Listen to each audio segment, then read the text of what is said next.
ಈಗ ಇದು ನಮಗೂ ಒಂದು ನೋವು ತರ್ತಕ್ಕಂಥ ವಿಚಾರ.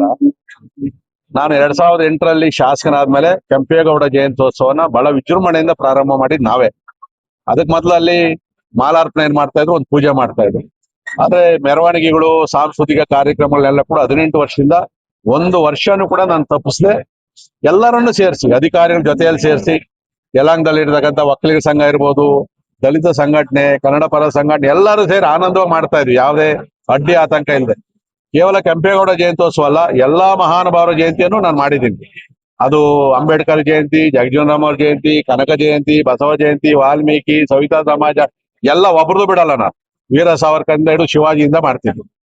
ಆದ್ರೆ ಈ ಸರಿ ಮೊದಲನೇ ಬಾರಿಗೆ ನಮ್ಮ ಅತ್ಯಂತ ಗೌರವಾನ್ವಿತ ಸಂಸದರು ಇವತ್ತು ಕೆಂಪೇಗೌಡರ ಮೇಲೆ, ಅದು ಯಲಹಂಕ ಕೆಂಪೇಗೌಡರ ಮೇಲೆ ಬಹಳ ಅಭಿಮಾನ ಉಕ್ಕಿ ಇವತ್ತು ಕೆಂಪೇಗೌಡರಿಗೋಸ್ಕರ, ಬೆಂಗಳೂರು ಅಭಿವೃದ್ಧಿಗೋಸ್ಕರ ವಾಕಾಥಾನ್ ಮಾಡ್ತೀವಿ 10,000 ಜನ ಅಂತ ಹೇಳಿ ತಯಾರಿಯನ್ನು ಮಾಡ್ತಾ ಇದ್ದಾರೆ. ದಯವಿಟ್ಟು ಅವೆಲ್ಲ ಕೂಡ ನಮ್ಮ ಚಿಕ್ಕಬಳ್ಳಾಪುರದ ಮಾಧ್ಯಮ ಸ್ನೇಹಿತರು ನಾಳೆ ಬರಬೇಕು. 10,000 ಜನ ಎಲ್ಲಿಂದ ಬರ್ತಾರೆ, ಎಷ್ಟು ಚೆನ್ನಾಗ್ ಆಗ್ತದೆ, ವಿಜೃಂಭಣೆಯಿಂದ ಚಿಕ್ಕಬಳ್ಳಾಪುರವನ್ನ ಬಿಟ್ಟು ಇವತ್ತು ಯಲಹಂಕದಲ್ಲಿ ಮಾಡ್ತಾ ಇದ್ದಾರೆ ಅಂತಕ್ಕಂಥದ್ದು ಒಂದು. ಎರಡನೇದು, ನಾನು ಕ್ಷೇತ್ರದ ಶಾಸಕನಾಗಿ ಭಾರತೀಯ ಜನತಾ ಪಾರ್ಟಿಯ ಅಧ್ಯಕ್ಷರು ಎಲ್ಲ ಮುಖಂಡರು ಇದ್ದೀವಿ. ಆ ಒಂದು ಕೆಂಪೇಗೌಡ ಜಯಂತಿಯನ್ನ ವಿಶ್ವನಾಥರೇ ನಾವೆಲ್ಲ ಸೇರಿ, ನಾನು ಸೇರ್ಕೊಂತೀನಿ, ವಿಜೃಂಭಣೆಯಿಂದ ಮಾಡೋಣ ಅಂತಕ್ಕಂಥದ್ದು ನಮ್ಗೆ ಯಾರಿಗೂ ಆಹ್ವಾನನೂ ಇಲ್ಲ, ನಮ್ಗೆ ಇವತ್ತವರೆಗೂ ಕೂಡ ಇಲ್ಲ. ಈವನ್ ಅದೇನು ಅಲ್ಲಿ ಒಕ್ಕಲಿಗರ ಸಂಘ ಅಂತೇಳಿ ಈಗ ಎದ್ದೈತೆ, ಅದರಲ್ಲೂ ಕೂಡ ಇವರೆಲ್ಲ ಸದಸ್ಯರೇ, ನಮ್ಮವರೆಲ್ಲ ಕೂಡ ಯಾರನ್ನೂ ಕರೆದಿಲ್ಲ. ಅದೊಂದು ರಾಜಕೀಯ ಪೊಲಿಟಿಕಲಿ ಮಾಡೋದಕ್ಕೆ ಹೊರಟವ್ರೆ, ನಮ್ದೇನು ಅಭ್ಯಂತರ ಇಲ್ಲ. ಅಂದ್ರೆ ನೋವಾಗಿರೋದೇನು, ನಾನು ಅವ್ರಿಗೆ ಹೇಳಿದೆ ಕೆಲವು ನಮ್ಮ ಮುಖಂಡರಿಗೆ, ಮಾಡಂಗಿದ್ರೆ ನೀವೇ ಮಾಡ್ರಿ, ನಾವೇ ಸೇರ್ಕೊಂತೀವಿ ಜೊತೆಯಲ್ಲಿ, ಎರಡು ಮಾಡೋದು ಬೇಡ. ಯಾಕಂದ್ರೆ ಯಲಹಂಕ ಕೆಂಪೇಗೌಡರು ಇಲ್ಲ ರಾಜಧಾನಿಯನ್ನು ಮಾಡ್ಕೊಂಡಿರ್ತಕ್ಕಂಥದ್ದು, ಯಲಹಂಕ ನಾಡಪ್ರಭು ಅಂತ ಹೆಸರಾಗಿರ್ತಕ್ಕಂಥದ್ದು. ಇಲ್ಲಿ ಎರಡು ಕೆಂಪೇಗೌಡ ಜಯಂತ್ಯೋತ್ಸವ ಮಾಡಿದ್ರೆ ಒಂದು ಕೆಟ್ಟ ಸಂದೇಶ ಹೋಗ್ತದೆ. ನಿಮ್ದು ಏನೇ ಇದ್ರು ಕೂಡ ನಾವು ಕುತ್ಕೊಂಡು ಮಾತಾಡೋಣ ಅಂತ ಹೇಳಿದ್ರು ಕೂಡ ಅವ್ರ ಒಂದ್ ರೀತಿಯ ಆಟಕ್ಕೆ ಬಿದ್ದು ಇವತ್ತು ಕೆಂಪೇಗೌಡ ಜಯಂತ್ಯೋತ್ಸವನ್ನ ಮಾಡ್ತಾ ಇದ್ದಾರೆ. ಸೊ ನಾವು ನಮ್ದೇನು ಪ್ರತಿ ವರ್ಷ ಮಾಡ್ತೀವೋ ಆ ತರ ಅದ್ದೂರಿಯಾಗಿ, ಮೊದ್ಲೆಲ್ಲ ಸಿಂಪಲ್ ಆಗಿ 1,000 ಜನ ಸೇರಿ ಮಾಡ್ತಾ ಇದ್ವಿ. ಇದು ಇವ್ರು ಮಾಡಿದ್ದು ಒಂಥರ ನನ್ಗೊಂದು ಒಳ್ಳೇದು ಅನಿಸ್ತದೆ. ಇವತ್ತು ನಾವು 10,000 ಜನ ನಾವು ಸೇರಿಸ್ತಾ ಇದೀವಿ. ಅದಕ್ಕೆ ನಾನು ಹೇಳಿದ್ದು, ಅವ್ರ ಜನ ಸೇರ್ತಾರೋ ನಮ್ಗ್ ಜನ ಸೇರ್ತಾರೋ ಅನ್ನೋದು ನೋಡೋದಕ್ಕೆ ನೀವು ಬರ್ಬೇಕು, ಚಿಕ್ಕಬಳ್ಳಾಪುರದವ್ರು ಬರ್ಬೇಕಾಗ್ತದೆ ನೀವು. ನಾವು ಅದರಲ್ಲೇನು ನಮ್ದೇನ್ ಪ್ರತಿಷ್ಠಿತೆ ಇಲ್ಲ, ಯಾವ್ದು ಕೂಡ ಅಲ್ಲಿ ಯಾವುದೇ ಪಕ್ಷದ ಧ್ವಜಗಳು ಹಾಕಲ್ಲ, ಯಾವುದೇ ಪಕ್ಷದ ಪರ ಘೋಷಣೆ ಕೂಗಲ್ಲ. ಬರೀ ಕೆಂಪೇಗೌಡರು ಜೈ, ಭುವನೇಶ್ವರಿಗೆ ಜೈ, ಇಷ್ಟೇ ನಾವು ಕೂಗ್ಕೊಂಡು ಮೆರವಣಿಗೆಗಳನ್ನು ಮಾಡ್ತಾ ಇದ್ದಿದ್ದು. ನಮ್ಮ ಸಂಸತ್ ಸದಸ್ಯರಿಗೆ ನಾನು ವಿನಂತಿಯನ್ನು ಮಾಡೋದು, ಕೆಂಪೇಗೌಡರು ವಂಶಸ್ಥರು ಬಂದಿದ್ದು ಆಹುತಿಗೆ, ನಿಮ್ ಪಕ್ಕದಲ್ಲಿ ಇರ್ತಕ್ಕಂಥವ್ರೆ, ನಿಮ್ಮ ಕ್ಷೇತ್ರಕ್ಕೆ ಸೇರಿರ್ತಕ್ಕಂಥವ್ರೆ, ದಯವಿಟ್ಟು ಇಲ್ಲಿ ವಿಜೃಂಭಣೆಯಿಂದ ಮಾಡ್ರಿ. ಚಿಕ್ಕಬಳ್ಳಾಪುರದಲ್ಲಿ ಮಾಡ್ರಿ, ದೊಡ್ಡಬಳ್ಳಾಪುರದಲ್ಲಿ ಮಾಡ್ರಿ, ಬಾಗೇಪಲ್ಲಿಯಲ್ಲಿ ಮಾಡ್ರಿ, ಗೌರಿಬಿದನೂರಲ್ಲಿ ಮಾಡ್ರಿ, ಹೊಸಕೋಟೆ ಮಾಡ್ಬೋದು, ನಿಮ್ ಕ್ಷೇತ್ರಕ್ಕೆ ನೆಲಮಂಗಲ ಮಾಡ್ರಿ. ಎಲ್ಲವನ್ನು ಬಿಟ್ಟು ಯಲಹಂಕದಲ್ಲಿ ಮಾಡಿದ್ರಿ ಅಂದ್ರೆ ಉದ್ದೇಶ ಏನು? ಯಲಹಂಕದಲ್ಲಿ ಎಲ್ಲಾರು ಜಾತಿಯನ್ನ ಮರೆತು ನಾವು ಕೆಂಪೇಗೌಡ ಜಯಂತ್ಯೋತ್ಸವ ಮಾಡ್ತೀವಿ, ಎಲ್ಲಾನು ಹಂಗೆ ಮಾಡ್ತೀವಿ. ಇದೇನು ಕೂಡ ಇವ್ರೇನಾದ್ರೂ ರಾಜಕೀಯ ಬೆರೆಸ್ ಮಾಡಿದ್ರೆ ಅದರಲ್ಲಿ ಯಾರೂ ಸಫಲರಾಗಕ್ ಸಾಧ್ಯನೇ ಇಲ್ಲ. ನಾವು ಇನ್ನೂ ಕೂಡ 6 ಗಂಟೆ ಮಲಗ್ತಾ ಇದ್ದೋ, ಈಗ 5 ಗಂಟೆ ಮಲಗ್ತೀವಿ, ಇನ್ನೊಂದು ಗಂಟೆ ಸಂಘಟನೆ ಜಾಸ್ತಿ ಮಾಡ್ತಾ ಇದ್ದೀವಿ ನಾವೆಲ್ಲ ಕೂಡ. ಇವತ್ತು ಕೂಡ ಅಷ್ಟೇ, ಬಿಜೆಪಿಯ ಸಂಸದರಾಗಿ ಕಾಂಗ್ರೆಸ್ ಅವ್ರ ಮನೆ ಬಾಗಿಲು ಹೋಗುವಂಥದ್ದು ಏನೈತೆ? ಕಾಂಗ್ರೆಸ್ ಅಭ್ಯರ್ಥಿ ಸೋತಿರೋರ್ ಮನೆ ಬಾಗಿಲು ಹೋಗೋದು ಏನೈತೆ? ಯಾಕೆ ಹಿಂಗ್ ಓಡಾಡ್ತೀರಿ? ನಾನೇ ಜನ ಸೇರಿಸ್ತೀನಿ, ನಿಮ್ಮನ್ನೇ ಮೆರವಣಿಗೆ ಮಾಡ್ತೀನಿ, ಬರ್ರಿ. ನೀವು ಅಲ್ಲಿ ಬಂದು ಯಲಹಂಕದಲ್ಲಿ ನಡೆಯಲ್ಲ. ಯಲಹಂಕದಲ್ಲಿ ನಾವು ತಳಮಟ್ಟದಿಂದ ಪಾರ್ಟಿಯನ್ನು ಕಟ್ಟಿರ್ತಕ್ಕಂಥವ್ರು. ನಮ್ ಕಾರ್ಯಕರ್ತನ ಒಂದ್ಸರಿ ಬಂದು ನೋಡ್ರಿ ನೀವು, ಯಾವುದೇ ಆಸೆಗೆ ಒಬ್ಬ ಕಾರ್ಯಕರ್ತ ಕದಲಲ್ಲ ನಮ್ಮಲ್ಲಿ. ಯಾರೋ ಈಗ ಒಂದ್ 3-4 ಜನ ಅವರಲ್ಲಿ. ಇದು ಪಕ್ಷದ ಬೆಳವಣಿಗೆಯಿಂದನೂ ಒಳ್ಳೇದಲ್ಲ, ಈ ಕೆಂಪೇಗೌಡರ ಜಯಂತಿ ಬೆಳವಣಿಗೆಯಿಂದ ಕೂಡ ಒಳ್ಳೇದಲ್ಲ. ಅದನ್ನು ನಾಳೆ ಮುಖ್ಯಮಂತ್ರಿಗಳು ಬರ್ತೀವಿ ಅಂತ ಹೇಳವ್ರೆ, ಅದಕ್ಕೂ ಆಹ್ವಾನ ಇಲ್ಲ ನನಗೆ. ಮುಖ್ಯಮಂತ್ರಿಗಳು ಮಾತಾಡಿದ್ದೀವಿ, ನಾನು ಆ ಕಾರ್ಯಕ್ರಮ ಬರೋಲ್ಲಣ್ಣ, ನಾನು ಕೆಂಪೇಗೌಡ ಲೇಔಟ್ ಅಲ್ಲಿ ಏನ್ ನಡೀತದೋ ಸರ್ಕಾರಿ ಕಾರ್ಯಕ್ರಮ ಬರ್ತೀನಿ ನಾನು ಅಂತ. ಇಲ್ಲ ನೀನ್ ಬರ್ಬೇಕು ನನ್ನ ಜೊತೆಯಲ್ಲಿ ಅಂತ ಹೇಳಿದ್ರು. ಇಲ್ಲ ನಂದು ಇಲ್ಲಿ ಮೆರವಣಿಗೆ ಐತೆ, ದಯವಿಟ್ಟು ನೀವು ಬಂದು ಹೋಗ್ರಿ ಅಂತ ಹೇಳಿದೀನಿ. ಒಂದೇನೋ ಹಾರ ಹಾಕಿ ಹೋಗ್ತೀನಿ ಅಂತ ಹೇಳೋರು, ಇನ್ನು ಬರೋದು ಕೂಡ ಅದು ಇನ್ನೂ ಕೂಡ ಸಂಶಯದಲ್ಲಿ ಐತೆ ಅದ್ರಲ್ಲಿ. ಈ ತರ ನಮ್ಮ ಪಕ್ಷದ ಒಬ್ಬ ಲೋಕಸಭಾ ಸದಸ್ಯರು ನನ್ನ ಕ್ಷೇತ್ರದಲ್ಲಿ ಬಂದು ಗೊಂದಲ ಉಂಟು ಮಾಡೋದು, ಅದು ಕನಸು. ಅದು ಇದು ನನ್ನ ತಾಯಿಯ ತವರೂರು ಚಿಕ್ಕಬಳ್ಳಾಪುರ. ಸೊ ನಾನು ಪ್ರತಿ ತಿಂಗಳು ಇನ್ನು ಬರಕ್ ಶುರು ಮಾಡ್ತೀನಿ. ನಾನು ಕೆಂಪೇಗೌಡ ಜಯಂತ್ಯೋತ್ಸವ ನಾನು ನೆಕ್ಸ್ಟ್ ಚಿಕ್ಕಬಳ್ಳಾಪುರದಲ್ಲಿ 27ನೇ ತಾರೀಕು ಆಗದೆ ಇರ್ಬೋದು. ಒಂದ್ ದಿನ ಹಿಂದೆ ಮುಂದೆ ಕರೆದ್ರೆ ನಾನು ಇಲ್ಲಿ ಕೆಂಪೇಗೌಡ ಜಯಂತ್ಯೋತ್ಸವ ಇಲ್ಲಿ ಮಾಡ್ತೀನಿ ಅದ್ದೂರಿಯಾಗಿ. ಇಲ್ಲಿ ಪ್ರತಿ ಊರಲ್ಲೂ ಕೂಡ ನನಗೆ ಬಂಧುಗಳು ಅವರೇ, ಸ್ನೇಹಿತರುಗಳು ಅವರೇ, ಎಲ್ಲಾ ಪಕ್ಷದವ್ರನ್ನು ಕೂಡ ವಿಶ್ವಾಸದಲ್ಲಿ ಇಟ್ಕೊಂಡಿದ್ದೀನಿ. ನನ್ ತಂಟೆಗೆ ಬಂತು ಅಂತಂದ್ರೆ ಬುಡಕ್ಕೆ ಕೈ ಇಡ್ತೀನಿ ನಾನು. ಇವತ್ತು ಅದಕ್ಕೆ ಬಂದಿರೋದು ನಾನು, ಬೇರೆ ಏನು ಇಲ್ಲ ಇದರಲ್ಲಿ, ಎಂತದೂ ಇಲ್ಲ. ಇವತ್ತು ನಾನು ಸಂದೀಪ್ ರೆಡ್ಡಿ ನನ್ನ ಯುವ ಬಿಜೆಪಿ ಕಾರ್ಯಕರ್ತ, ಮಾಜಿ ಜಿಲ್ಲಾ ಅಧ್ಯಕ್ಷ ಕೂಡ ಹೌದವ್ರು. ಇವತ್ತವರೆಗೂ ಪಕ್ಷದ ವಿರುದ್ಧವಾಗಿ ಎಲ್ಲೂ ಒಂದು ಚಕಾರ ಎತ್ತಲಿಲ್ಲ. ಅವ್ರ ಜೊತೆಯಲ್ಲಿ ಬೆಳೆಸ್ಕೊಬೇಕಲ್ಲ, ನಿಮ್ಗೆ ಒಳ್ಳೇದಲ್ವಾ, ಬಲ ಅಲ್ವಾ ಅತ್ತ ಕಡೆಗೆ. ನಾನು ಕಳೆದ ಸಾರಿ ಬಂದಾಗ ಏನ್ ಹೇಳಿದ್ದೆ, ತಪ್ಪೇನ್ ಹೇಳಿದೆ ನಾನು? ಆ ತರದೊಬ್ಬ ಯುವಕರು ವಿಧಾನಸೌಧ ಬರ್ಬೇಕು, ಯಂಗ್ಸ್ಟರ್ಸ್ ಬರ್ಬೇಕು ಅಂತ ಹೇಳಿದೆ ನಾನು. ಏನ್ ನೀನೇ ಬಂದ್ಬಿಡು ಟಿಕೆಟ್ ಕೊಡ್ತೀವಿ ಅಂತ ಹೇಳಿಲ್ಲ. ನೀವು ಕೇಂದ್ರ ಸಚಿವರಾಗ್ರಿ ಅಂದ್ರು ನನ್ನ ಮೇಲೆ ಬಿಡ್ತಾರೆ, ಏನ್ ಮಾಡ್ಲಿ ನಾನು? ಈಗೂ ಹೇಳ್ತೀನಿ ನಾನು, ಇಲ್ಲಿ ನಾನು ಸಂದೀಪ್ ರೆಡ್ಡಿ ಅವ್ರಿಗೆ ಶಾಸಕ ಸ್ಥಾನ ಕೊಡಬೇಕು ಅಂತೇಳಿ ನಮ್ಮ ವರಿಷ್ಠರ ಹತ್ರ ಒತ್ತಾಯವನ್ನು ಈಗಲೂ ಮಾಡ್ತೀನಿ, ಮುಂದಕ್ಕೂ ಮಾಡ್ತೀನಿ. ಆ ತರದ ಯುವಕರು ಬರ್ಬೇಕು ಅಂತಕ್ಕಂಥ. ಇಲ್ಲ ನೀವೇನಾದ್ರು ಸುಧಾಕರ್ ಅವರೇ MLA ನಿಲ್ಬೇಕು ಅಂದ್ರೆ ಯಲಹಂಕಕ್ಕೆ ಬನ್ನಿ, ಬಿಜೆಪಿಯಿಂದ ಆಗಲ್ಲ, ಇನ್ಯಾವ್ದ್ರಲ್ಲಿ ಬರಂಗಿದ್ರೆ ಅಲ್ಲಿ ನನ್ ಮೇಲೆ ಬನ್ರಿ, ನೀವು ನಿಂತ್ಕೊಡ್ರಿ ಅತ್ಲ ಕಡೆಗೆ. ಇಲ್ಲ ಯಲಹಂಕ ಕ್ಷೇತ್ರದ ಇದು ಚಿಕ್ಕಬಳ್ಳಾಪುರದ ಜನ ಏನಾದ್ರು ಒಪ್ಕೊಂಡ್ರೆ, ಅನುಮತಿಯನ್ನ ಕೊಟ್ರೆ ನಾನು ಇಲ್ಲಿ ಬಂದು ನಾನೇ ನಿಂತ್ಕೊಂತ. ಯಾವ್ದಕ್ಕಾದ್ರೂ ಸರಿ, ನಾನು ಜನಗಳ ಪರವಾಗಿರ್ತಕ್ಕಂಥನು, ಅಭಿವೃದ್ಧಿ ಕೆಲಸ ಇರ್ತಕ್ಕಂಥನು. ವಿಷಯ ಗೊತ್ತಿಲ್ಲ ನನಗೆ, ಗುಂಪೊಡಿಯೋದು ಗೊತ್ತಿಲ್ಲ ನನಗೆ, ದ್ರೋಹ ಮಾಡೋದು ಗೊತ್ತಿಲ್ಲ. ಏನಿದ್ರು ನೇರ ನಾನು ಮಾತಾಡ್ತಕ್ಕಂಥ, ಏನಿದ್ರು ನೇರವಾಗಿ ಹೇಳ್ಬಿಟ್ಟು ನಿಷ್ಠೂರ ಆಗೋ ನಾನು ಅತ್ಲ ಕಡೆಗೆ. ನನಗೆ ಒಳತಂತ್ರಗಳು ಇವೆಲ್ಲ ಕೂಡ ನನ್ಗೆ ಗೊತ್ತಿಲ್ಲ. ಯಾರ್ಯಾರ್ದು ಏನು ಅಂತ ಹೇಳ್ಬಿಟ್ಟು ಕಾಂಗ್ರೆಸ್ ಲೀಡರ್ ಕೇಳಿದ್ರೆ ಹೇಳ್ತಾರೆ, ನಿಮ್ ಕ್ಷೇತ್ರದವರು ಮಾತಾಡ್ತಾರೆ ನನ್ನ ಹತ್ರ ಯಾರ್ಯಾರ್ದು ಏನೇನ್ ಬಂಡವಾಳ ಅಂತ ಹೇಳಿ. ಸೊ ಅದಕ್ಕೆ ವೈಯಕ್ತಿಕವಾಗಿ ನಾನು ಬಹಳ ಮಾತಾಡಕ್ ಹೋಗಲ್ಲ ನಿಮ್ ಬಗ್ಗೆ. ನನ್ ಸುದ್ದಿಗೆ ಬರ್ಬೇಡ. ನೀವು ತಿರ್ಗಾ MP ಎಲೆಕ್ಷನ್ ನಿಲ್ತೀರಾ, ಸ್ಪಷ್ಟ ಮಾಡ್ರಿ ನನಗೆ. ನಮ್ಮ ವರಿಷ್ಠರಲ್ಲೂ ಅದೇ ಕೇಳಿರೋದು, ನೆಕ್ಸ್ಟ್ MP ಎಲೆಕ್ಷನ್ ನಿಲ್ತಾರ, ಈಗ್ಲಿಂದ ನಾನು ಕ್ಯಾನ್ವಾಸ್ ಸ್ಟಾರ್ಟ್ ಮಾಡ್ತೀನಿ. ಉಳಿಕೆ ವ್ಯವಸ್ಥೆ ನೀವು ಮಾಡ್ರಿ. ವೋಟ್ ಹಾಕ್ಸೋ ಜವಾಬ್ದಾರಿ ನಾವು, ನಮ್ಮ ಮುಖಂಡರು. ಕನಿಷ್ಠ 1 ಲಕ್ಷ ಮಿನಿಮಮ್ ನೆಕ್ಸ್ಟ್ ಎಲೆಕ್ಷನ್ ಎಂತಾದ ಪರಿಸ್ಥಿತಿಯಲ್ಲಾಗ್ಲಿ ನಾವು ಯಲಹಂಕದಿಂದ ನಿಮ್ಗೆ ಲೀಡ್ ಕೊಡ್ತೀವಿ. MP ನಿಲ್ಲಲ್ವಾ, ಅದನ್ನಾದ್ರೂ ಸ್ಪಷ್ಟ ಮಾಡ್ರಿ. ನೆಕ್ಸ್ಟ್ ನಾನು MP ನಿಲ್ಲೋದಿಲ್ಲ, ನಾನು MLA ಹೋಯ್ತೀನಿ ಅಂತಾದ್ರೂ ಹೇಳ್ರಿ. ನೀವು ಎರಡೂ ಮಾತಾಡಕ್ ಹೋಗ್ಬೇಡ್ರಿ, ಸ್ಪಷ್ಟ ಮಾಡ್ರಿ. ಒಂಥರ ಮೊಂಡು ಸರ್ಕಾರ, ಬಂಡ ಸರ್ಕಾರ.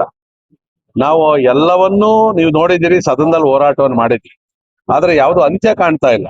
ನೀವು ಮೂಢ ವಿಚಾರದಿಂದ ಹಿಡಿದು ಎಲ್ಲಗಳನ್ನು ಕೂಡ ಅಸೆಂಬ್ಲಿಯಲ್ಲಿ ಸಮರ್ಥವಾಗಿ ಮಾಡಿದ್ರು ಕೂಡ ಬಹುಮತದ ಆಧಾರದ ಮೇಲೆ ಅವರಲ್ಲಿ ಪಾಸ್ ಮಾಡ್ಕೊಂತಾವ್ರೆ. ಏನ್ ಮಾಡ್ತೀರೋ ಮಾಡ್ರಿ ಅಂತ ಹೇಳ್ತಾರೆ. ನಾವು ಸ್ಟ್ರೈಕ್ ಮಾಡ್ಬೇಕಾಗಿರೋದೆಲ್ಲಿ? ಫ್ರೀಡಂ ಪಾರ್ಕ್ ಅಲ್ಲಿ. ಅದು ಎಷ್ಟು ಸರಿಯಲ್ಲಿ ಮಾಡಿದ್ರು ಕೂಡ ಅದು ಟೇಕಪ್ ಆಗ್ತಾನೆ ಇಲ್ಲ ಅದೆಲ್ಲ ಕೂಡ. ಅದು ಬಿಟ್ರೆ ಸದನದೊಳಗಡೆ ನಾವು ಮಾಡ್ಬೇಕಾಗ್ತದೆ. ಇನ್ನೂ ಸ್ವಲ್ಪ ನಾವು ತಾವು ಹೇಳ್ದಾಗೆ ಸರಿ ಇದೆ, ಇನ್ನೂ ತೀಕ್ಷ್ಣವಾದಂತ ಹೋರಾಟವನ್ನ ಮಾಡ್ಬೇಕಾಗ್ತದೆ. ಈಗ ಖಂಡಿತವಾಗೂ ನಮ್ಮ ರಾಷ್ಟ್ರೀಯ ನಾಯಕರ ಮಾರ್ಗದರ್ಶನದಲ್ಲಿ ನಾವೆಲ್ಲ, ಯಾರು ನಮ್ಮ ವಿರೋಧ ಪಕ್ಷದ ನಾಯಕರು ಇರ್ಬೋದು, ಯಾರು ನಾಯಕರು ಮಾತಾಡ್ತಾರೆ, ಅವ್ರಿಗೆ ಧ್ವನಿಗೂಡಿಸಿ ನಾವು ಕೂಡ ಹೋರಾಟವನ್ನ ಮಾಡಿದ್ವಿ. ಯಾವುದೇ ಅಡ್ಜಸ್ಟ್ಮೆಂಟ್ ಆಗ್ಲಿ ಮತ್ತೆ ಹಿಂದೆ ಸರಿಯುವಂತ ಪ್ರಶ್ನೆನೇ ಇಲ್ಲ. ನಮ್ಗೇನ್ ಹೆದರಿಕೆ ಐತೆ? ನಾವು ಶಾಸಕರು, ವಿರೋಧ ಪಕ್ಷ ಇರೋದೇ ವಿರೋಧ ಮಾಡೋದಕ್ಕೆ. ಕೂಡ ನಾವೇ ಕಾಂಗ್ರೆಸ್ನವರೇ ಅಧಿಕಾರಕ್ಕೆ ಬರ್ತೀವಿ ಅಂತ ವಿಶ್ವಾಸ ಮುಖ್ಯಮಂತ್ರಿ ಅಲ್ಲ, ಈಗ ಬರೋಲ್ಲ ಅಂತ ಹೇಳಕ್ ಆಗಲ್ವಲ್ಲ, ಅವ್ರ ವಿಶ್ವಾಸದಲ್ಲಿ ಇರ್ತಾರೆ ಅಲ್ಲಿ. ಆದ್ರೆ ಜನ ಇವತ್ತು ಹಳ್ಳಿಗಳಲ್ಲಿ ಹೋಗಿ ನೀವು ನೋಡ್ರಿ, ಮಾಧ್ಯಮದಲ್ಲಿ ಮುಖ್ಯಮಂತ್ರಿಗಳು ಮಂತ್ರಿಗಳು ಮಾತಾಡೋದು ಬೇರೆ. ಇವತ್ತು ಜನಸಾಮಾನ್ಯರಿಗೆ ನೀವು ಕೊಟ್ಟಿರುವಂತ ಗ್ಯಾರಂಟಿಗಳು ಎಷ್ಟು ಕ್ಯಾನ್ಸಲ್ ಮಾಡಿದಿರಿ, ರೂಲ್ಸ್ ಗಳೆಲ್ಲ ಬದಲಾಯಿಸ್ತಾ ಇದ್ರಿ. ರೇಷನ್ ಕಾರ್ಡ್ ಎಷ್ಟು ಕ್ಯಾನ್ಸಲ್ ಮಾಡಿದಿರಿ. ಒಂದ್ಸರಿ ರೇಷನ್ ಕಾರ್ಡ್ ಹೋಯ್ತು ಅಂದ್ರೆ ಎಲ್ಲ ಗ್ಯಾರಂಟಿಗಳು ಹೊರಟೋಗ್ತವೆ ಅದ ಕಡೆಗೆ. ಆಯ್ತು, ಏನ್ ಅನುದಾನವನ್ನ ಕ್ಷೇತ್ರದ ಅಭಿವೃದ್ಧಿಗೆ ನೀವು ಕೊಟ್ಟಿದ್ದೀರಿ. ನೀವು ಇವತ್ತು ಹಾಲು ಉತ್ಪಾದಕರು ಚಿಕ್ಕಬಳ್ಳಾಪುರದಲ್ಲೂ ಜಾಸ್ತಿ ಇದ್ದಾರೆ. ಎಷ್ಟು ತಿಂಗಳಾಯ್ತು ನೀವು ಅವ್ರಿಗೆ ಅನುದಾನವನ್ನು ಕೊಟ್ಟು? ಅವ್ರ ಸಹಾಯಧನವನ್ನು ಕೊಡ್ತಾ ಇದ್ರೆ ಎಷ್ಟು ತಿಂಗಳಾಯ್ತು ನೀವು ಕೊಟ್ಟು? 8 ತಿಂಗಳಾಗಿದೆ. ಅದ್ರಲ್ಲಿ ಎಲ್ಲೈತೆ ದುಡ್ಡು ನಿಮ್ಮಲ್ಲೆಲ್ಲ ಕೂಡ? 10 ಲಕ್ಷ ಕೋಟಿ ಸಾಲ ಮಾಡ್ಕೊಂಡು ಇವತ್ತು ಬರೀ ಬೊಗಳೆ ಬಿಟ್ಕೊಂಡು ಇವತ್ತು ಎತ್ತಿನ ಹೊಳೆ ಅಂತ ಹೇಳ್ಕೊಂಡು ಎಷ್ಟು ವರ್ಷದಿಂದ ನಡೆಸ್ತಾ ಇದ್ದೀರಿ ನೀವು? 24 TMC ಇತ್ತು, ಈಗ 18 TMC ಅಂತ ಹೇಳ್ತಾರೆ. ಈಗ ಅಷ್ಟು ನೀರು ಬರಲ್ಲ, ಈ ಸಾರಿ ಮಳೆ ಕಡಿಮೆ. ಇಂತಹ ಸಂದರ್ಭದಲ್ಲಿ ಎಲ್ಲಿ ನೀರು ಬರ್ತದೆ ಅಲ್ಲಿಂದ ಕೂಡ? ಇವತ್ತು ಈ ತರ ಭ್ರಷ್ಟಾಚಾರದ ಅಗರ ನಿಮ್ಗೆ ಗೊತ್ತಿರ್ಲಿ. ಅದರಲ್ಲಿ ವಾಸ್ತವವಾಗಿ ಯಾವುದೇ ಕೆಲಸ ಕಾರ್ಯ ಮಾಡ್ಬೇಕು ಅಂದ್ರೂ ಕೂಡ ಇವತ್ತು ಡೆವಲಪರ್ಸ್ ಇರ್ಬೋದು, ಕಾಂಟ್ರಾಕ್ಟರ್ಸ್ ಇರ್ಬೋದು, ಉದ್ದಿಮೆದಾರರು ಇರ್ಬೋದು, ಒಂದ್ ರೀತಿ ಭಯಭೀತರಾಗವ್ರೆ ಅವರು. ಯಾಕಂದ್ರೆ ಅವ್ರು ದುಡ್ಡು ಕೊಡೋಕೆ ಆಗ್ತಾ ಇಲ್ಲ ಅವ್ರ ಕೈಯಲ್ಲಿ. ಇದೆಲ್ಲ ಕೂಡ ಅನುಭವ ಆಗಿರ್ತಕ್ಕಂಥದ್ದು. ಅವರು ಮಾಧ್ಯಮದಲ್ಲಿ ಹೇಳೋದೊಂದು, ಇಲ್ಲಿ ಹೊರಗಡೆ ನಡೀತಾ ಇರ್ತಕ್ಕಂಥದ್ದೊಂದು. ವಾಸ್ತವ ಇವತ್ತು ಜನ ಆಕ್ರೋಶಗೊಂಡಿದ್ದಾರೆ. ಇವತ್ತು ಏನಾದ್ರೂ ಕೂಡ ಜನರಲ್ ಎಲೆಕ್ಷನ್ ಆದ್ರೆ, ನಾನು ಹೇಳೋದು ಬೈ ಎಲೆಕ್ಷನ್ ಅಲ್ಲ, ಜನರಲ್ ಎಲೆಕ್ಷನ್ ಆದ್ರೆ ಅವ್ರು ಮಣ್ಣು ಮುಕ್ತಾರೆ. ಇವತ್ತು ಇವತ್ತು ಬೆಂಗಳೂರು ಎಲೆಕ್ಷನ್ ಮಾಡೋದಕ್ಕೆ ಇನ್ನೂ ಮೀನಾಮೇಷ ಎಣಿಸ್ತಾವ್ರೆ. ಇವತ್ತು ಸುಪ್ರೀಂ ಕೋರ್ಟ್ ಹೇಳೈತೆ ಆಗಸ್ಟ್ ಒಳಗಡೆ ಎಲೆಕ್ಷನ್ ಮಾಡ್ಬೇಕು ಅಂತ. ನಿಮ್ ತಾಕತ್ತಿದ್ರೆ ಬೆಂಗಳೂರು ಎಲೆಕ್ಷನ್ ಮಾಡಿ. ಗ್ರಾಮ ಪಂಚಾಯತಿ ಎಲೆಕ್ಷನ್ ಇಲ್ಲ, ಜಿಲ್ಲಾ ಪಂಚಾಯತಿ, ತಾಲೂಕ್ ಪಂಚಾಯತಿ ಇವತ್ತೆಲ್ಲ ಡಿಲಿಮಿಟೇಷನ್ ಎಲ್ಲ ಆಗಿದ್ರು ಕೂಡ ಇನ್ನೂ ಕೂಡ ಎಲೆಕ್ಷನ್ ಮಾಡ್ತಾ ಇಲ್ಲ. ಇವತ್ತು ಇಡೀ ಒತ್ತಡ ಒಬ್ಬ ಶಾಸಕರ ಮೇಲೆ ಬೀಳ್ತಾ ಇದೆ. ಇವತ್ತು ಕಾಂಗ್ರೆಸ್ ಶಾಸಕರೇ ಬಾಯಿ ಬಡ್ಕೊಂತಾರೆ. ನೀವು ನೋಡಿರ್ಬೋದು ಎಷ್ಟೆಷ್ಟು ಜನ ಸರ್ಕಾರದ ವಿರುದ್ಧ ಮಾತಾಡೋರೆ, ಅನುದಾನ ಇಲ್ಲ ನಮ್ಗೆ, ಈ ತರ ಎಲ್ಲವನ್ನೂ ಮಾತಾಡೋದು ನಾವಲ್ಲ, ಆಡಳಿತ ಪಕ್ಷದವರು ಕೂಡ ಅವ್ರೆ. ಇವತ್ತೇನು ಅಂದ್ರೆ ಕ್ಯಾಬಿನೆಟ್ ಎಕ್ಸ್ಪ್ಯಾನ್ಷನ್ಗೋಸ್ಕರ ಒಂದಷ್ಟು ಜನ ಕಾಯ್ತಾವ್ರೆ. ಒಂದ್ಸಾರಿ ಕ್ಯಾಬಿನೆಟ್ ಎಕ್ಸ್ಪ್ಯಾನ್ಷನ್ ಆದ್ಮೇಲೆ ಇವರಲ್ಲಿ ವಿಪರೀತವಾದಂತ ಜಗಳ ಶುರುವಾಗ್ತದೆ. ಈಗಾಗಲೇ ಸನ್ಮಾನ್ಯ ಸಿದ್ದರಾಮಯ್ಯನವರನ್ನ ಏಕಾಏಕಿ ಏನು ದೆಹಲಿ ಕರೆಸಿ ಅವ್ರನ್ನ ರಾಜೀನಾಮೆಯನ್ನ ಕೊಡಿಸಿದ್ರು. ಒಳಗೊಳಗಡೆಗೆ ಆಕ್ರೋಶ ಮಡುಗಟ್ಟಿದೆ. ಮುಂದಿನ ದಿನಗಳಲ್ಲಿ ಒಬಿಸಿ ಮತಗಳಂತೂ ಬಹಳ ತೀವ್ರವಾಗಿ ಕಾಂಗ್ರೆಸ್ಸರ್ಗೆ ಹೊಡೆತ ಕೊಡ್ತದೆ. ಇದು ನಾವು ಕೂಡ ಕ್ಷೇತ್ರ ಸುತ್ತಾ ಇರ್ತೀವಿ, ಜನಸಾಮಾನ್ಯರು ಮಾತಾಡ್ತಕ್ಕಂಥ ವಿಚಾರ. ನಾಳೆ ಕುಮಾರಸ್ವಾಮಿ ಬಗ್ಗೆ ಕೂಡ ಪ್ರದೀಪ್ ಈಶ್ವರ್ ಮಾತಾಡಿದ್ರೆ ನೀವು ಡೌಟ್ ಕೂಡ ರಿಯಾಕ್ಟ್ ಮಾಡಿದ್ದೀರಿ. ನಾನು ಪ್ರದೀಪ್ ಈಶ್ವರ್ ಅವ್ರ ಬಗ್ಗೆ ನಾನು ಕಳೆದ ಸರಿನೂ ಹೇಳಿದ್ದೀನಿ. ಅವ್ರು ಹೇಳವ್ರೆ ನನ್ನ ಲೆವೆಲ್ ಏನಿದ್ರು ಕೂಡ ಮೋದಿ ಅವ್ರ ಲೆವೆಲ್ಲು, ಮುಖ್ಯಮಂತ್ರಿ ಲೆವೆಲ್, ನಾನು ಆ ಲೆವೆಲ್ ಮಾತಾಡಕ್ ಆಗಲ್ಲ. ನಾನು ಕೂಡ ಒಂದು CA ನಿವೇಶನ ತಗೊಬೇಕಾದ್ರೆ ಒಂದೇ ಸಂಸ್ಥೆಗೆ 2-3 ಕೊಡೋದಿಲ್ಲ. ಅವ್ರ ಅರ್ಹತೆ ಇದ್ರೆ 5 ವರ್ಷ ಟ್ರಸ್ಟ್ ಇದ್ರೆ BDA ಎಲ್ಲಾ ನಿಯಮಗಳನ್ನ ಪೂರೈಕೆ ಮಾಡಿದ್ರೆ ಕೊಡೋದಕ್ಕೆ ಏನು ಅಭ್ಯಂತರ ಇಲ್ಲ. ಯಾಕಂದ್ರೆ ಅದು ಅಬ್ಜೆಕ್ಷನ್ ಕಾಲ್ ಮಾಡಿರ್ತಾರೆ ಪೇಪರ್ ಅಲ್ಲಿ. ಅವಾಗೇನು ಅಬ್ಜೆಕ್ಷನ್ ಇಲ್ಲ ಅಂತ ಹೇಳಿದಾಗ ಬೋರ್ಡ್ಗೆ ಅಧಿಕಾರ ಇದೆ ಕೊಡ್ತಕ್ಕಂಥದ್ದು. ಆದ್ರೆ 2-3 ತಗೊಳ್ಳುವಂತ ಒಂದೇ ಸಂಸ್ಥೆ ಕೊಡುವಂತ ಅವಕಾಶ ಇಲ್ಲ ಅಲ್ಲಿ BDA-ನಲ್ಲಿ. ಆತರ ಏನಾದ್ರು ಕೊಟ್ಟಿತ್ತು ಅಂದ್ರೆ ದುಡ್ಡು ಕೊಟ್ಟೆ ತಗೊಳೋದು, ಏನ್ ಪುಕ್ಸೇಟ್ ಏನ್ ಕೊಡಲ್ಲ. 30 ವರ್ಷ ಲೀಸ್ ಕೊಡ್ತೀವಿ, ಪ್ರತಿ ತಿಂಗಳು ಬಾಡಿಗೆ ಕಟ್ಟಬೇಕಾಗ್ತದೆ ಅಂತೇಳಿ ದುಡ್ಡು ಕಟ್ಟಿದ ತಕ್ಷಣ ಎಲ್ಲ ಅದು ನಿಯಮಾನುಸಾರ ನಡೆದೈತೆ ಅಂತಲ್ಲ. ಯಾರೋ ಕೋರ್ಟ್ಗೆ ಹೋಗಿದ್ದಾರೆ, ಕೋರ್ಟ್ ಅಲ್ಲಿ ನೋಟಿಸ್ ಕೊಟ್ಟಿದ್ದಾರೆ, BDA-ನಲ್ಲಿ ಆತರ ಇದ್ರೆ ರದ್ದು ಮಾಡುವಂತ ಅವಶ್ಯಕತೆ ಅವಕಾಶ ಕೂಡ ಇದೆ. ಕಂಡೀಷನ್ ಅಲ್ಲಿ ಇರ್ತದೆ. ಅದು ಏನಾದ್ರೂ ಮರೆಮಾಚಿ ನೀವೇನಾದ್ರೂ ತಗೊಂಡಿದ್ರೆ ರದ್ದು ಮಾಡುವಂತ ಅವಕಾಶ BDA-ಗೆ ಇರ್ತದೆ, ರದ್ದು ಮಾಡಬಹುದು. ಸದನದ ಒಳಗೆ ಮತ್ತು ಸದನದ ಹೊರಗಡೆ ವಿರೋಧ ಪಕ್ಷವಾಗಿ ಸಮರ್ಥ ರೀತಿಯಲ್ಲಿ ಭಾರತೀಯ ಜನತಾ ಪಕ್ಷ ಕಾರ್ಯನಿರ್ವಹಣೆ ಮಾಡ್ತಾ ಇಲ್ಲ ಅನ್ನೋ ಒಂದು ಆರೋಪ ಇದೆ. ಇದಕ್ಕೆ ಹಲವಾರು ಉದಾಹರಣೆ ಮಾತಾಡ್ತಾ ಇದ್ದಾರೆ. ಈಗ ಯಾವ್ದೋ ಕೆಲವು ಸನ್ನಿವೇಶದಲ್ಲಿ ಯಾರೋ ಮಾಡಿದ ತಪ್ಪಿಗೆ ಎಲ್ಲರನ್ನೂ ಹೊಣೆ ಮಾಡಕ್ ಆಗೋದಿಲ್ಲ. ಇರ್ಬೋದು, ನಮ್ದು ಸ್ವಲ್ಪ ಜವಾಬ್ದಾರಿ ಇರ್ಬೋದು, ರಾಜ್ಯ ನಾಯಕರ ಜವಾಬ್ದಾರಿ ಇರ್ಬೋದು. ಆದ್ರೆ ಅದನ್ನ ಸರಿ ಮಾಡ್ಕೊಂಡು ಕೂಡ ಅವಕಾಶ ಕೊಡ್ಬೇಕಾಗ್ತದೆ. ಮತ್ತೆ ನಮ್ಮ ರಾಷ್ಟ್ರೀಯ ನಾಯಕರು ಏನ್ ತೀರ್ಮಾನ ತಗೊಂಡ್ರು ಅದಕ್ಕೆ ನಾವು ಪ್ರಶ್ನೆ ಮಾಡಕ್ ಹೋಗೋದಿಲ್ಲ. ಬದಲಾವಣೆ ಮಾಡ್ತಾರೋ ಮುಂದುವರಿಸ್ತಾರೋ ಅದು ಹೈಕಮಾಂಡ್ ಬಿಟ್ಟಂತ ವಿಚಾರ.